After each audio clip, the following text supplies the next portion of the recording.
Okay, so once again, great day everyone. Okay, so maayong adlaw kanatong tanan. Okay, so niningtak naa karon ato ang pag-isgutan ang mga butang nga gikinahanglan sa pagsunod nato kang Kristo. Okay, things that are essential in following Christ. Okay, so before that, we are going to read Matthew chapter 9 and then verse number 9. Okay, ningon ang Bible, and as Jesus passed forth from thence, he saw a man named Matthew sitting at the receipt of custom, and he saith unto him, Follow me. And he arose and followed him. So, atong paghisgutan nining nga video na to karon ang mga butang nga gikinahanglan or things that are involved in following Christ. Unsa mga butang nga sa diha nga mosunod ta kang Kristo, unsa mga butang nga gikinahanglan, no?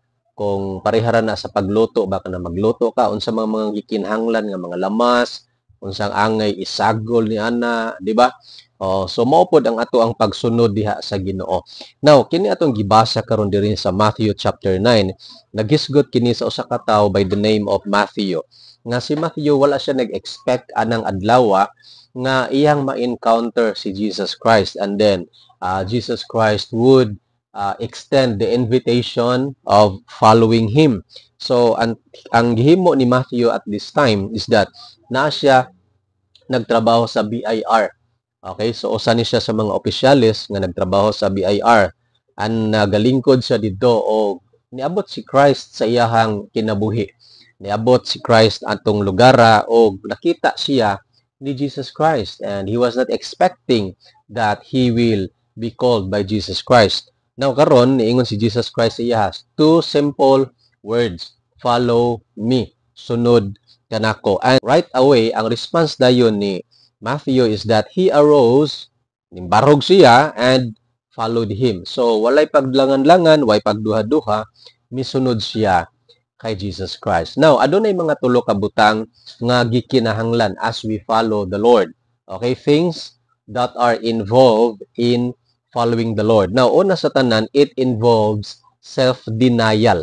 So, naglangkob kini, appeal kini ang kanang gitawag self-denial. Kanang imuhang i-deny, kanang imuhang ilimod imong kaugalingon. Now, look at your Bible in Matthew chapter 16, verse number 24. Now, tanawa, ningon siya dinhi.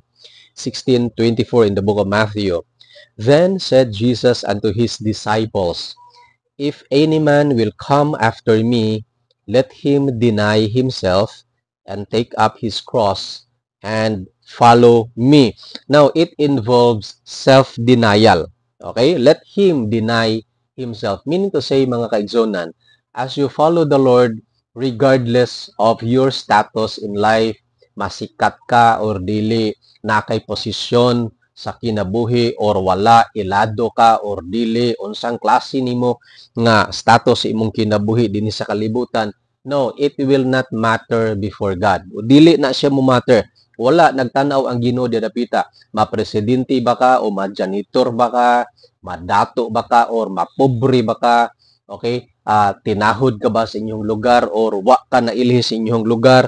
No, it will not matter because ang pagsunod nato sa Ginoo, you really have to deny yourself, who you are, unsa man ka. Kung presidente ka, the moment you decide to follow the Lord, you really have to forget about yourself.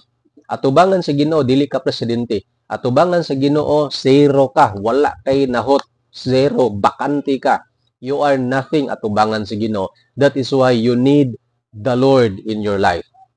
Artista ba ka, masikat ka or dili? No, dili na mo matter sa Ginoo. Madato ka, no, ang Ginoo dili mo tan-aw kung dato ka dili. Kay ngano man, why dato atubangan sa Ginoo? Ang tanan patas. Kay ngano man, the moment gipanganak taning kalibutan na parehas ta walay gibitbit. And the moment ang tawo mobiya sa kalibutan, parehas pod walay bitbiton. So walay dato, walay pobre atubangan sa Ginoo, ang tanan patas. Okay? Now, you have to deny yourself. Unsa ka? Tinahod ka sa iyong lugar, as you follow the Lord, ayaw pag-expect nga tahuron ka. Kaya nga naman, it involves self-denial. Ikaduha, nga gikinahanglan as we follow the Lord sa atong kinabuhi. Not only it involves self-denial, it also involves total submission to Christ.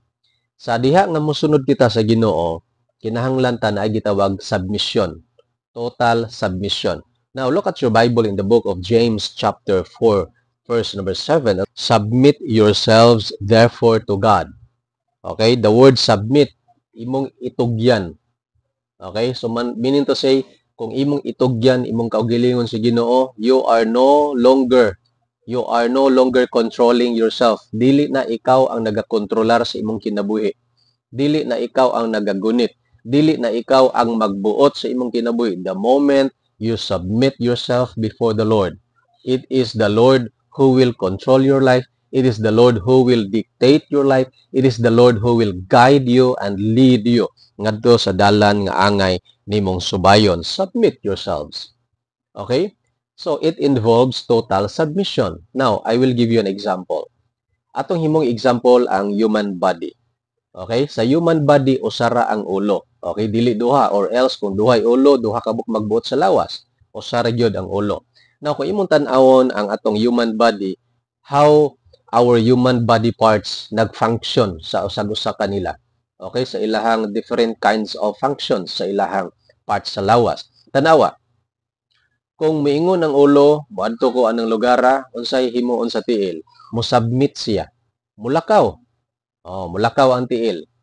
Kung moingon ang ulo nga ako nang gunitan, ako nang arsaho ng butanga, so unsay buhaton sa kamot?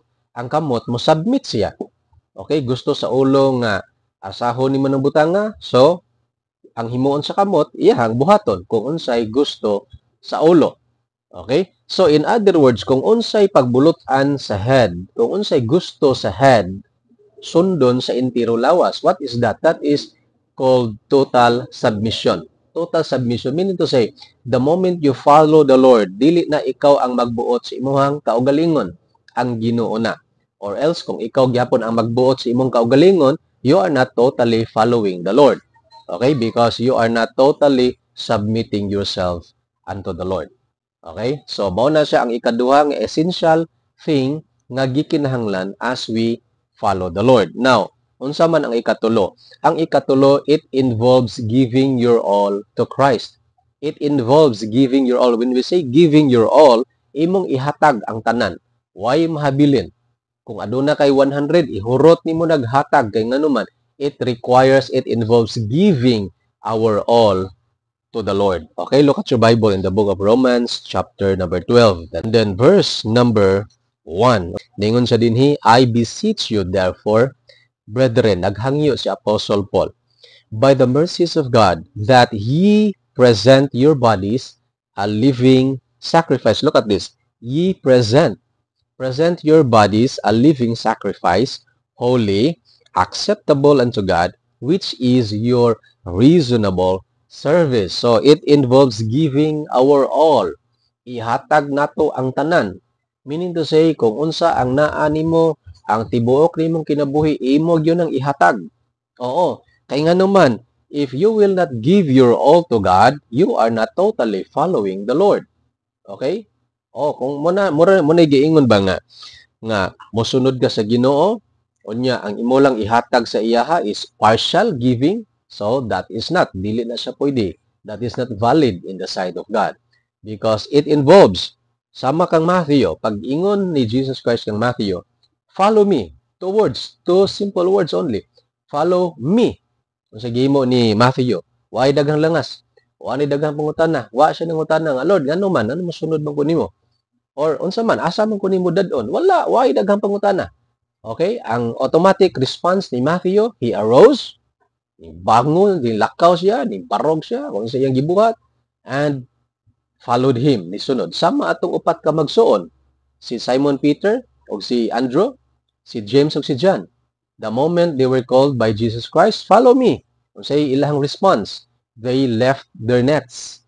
Gibiyaan nila automatically ang ilahang mga nets, ang ilang mga bangka, even ang ilang father dito, ilang gibiyaan, and they decided, they followed the Lord Jesus Christ. So muna mga kaigsonan, it's very, very important nga ang atong pagsunod diya sa Ginoo dili in partiality, kundi tibuok gayud. Tibuok. Ang Ginoo deserving siya kay nganuman when He gave His life on the cross of Calvary, dili partial giving ang gihatag ni Christ para kanimo o kanako. Ang gihatag ni Jesus Christ aron ikaw ug ako maluwas, aron ang imuhang pangalan mahasulat sa libro sa kinabuhi, aron ikaw makapuyo sa gingharian sa Dios sa way katapusan. Ang gihatag ni Jesus Christ ang iyahang tibuok 100%. Gihatag niya, gibiyaan niya ang throne of heaven, nanaog siya niya sa Dios sa kalibutan, aron ikaw ug ako mabalik diha sa presensya sa Ginoo.